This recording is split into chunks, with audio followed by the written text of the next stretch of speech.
ห้องนอนของคนจนจนจะมีใครสนคนจนอย่างเรามุ้งดำนำซ้ำก็เสื้อเก่า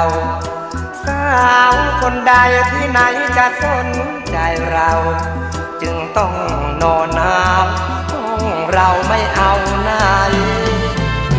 ห้องนอนของคนรวยคงมีคนสวย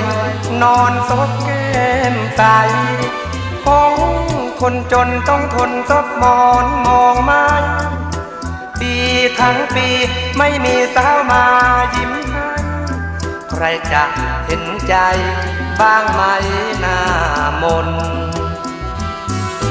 ช่วยมาเป็นแม่สีเรือนช่วยมาเยี่ยมเยือนห้องนอนคนจนขอความเมตตา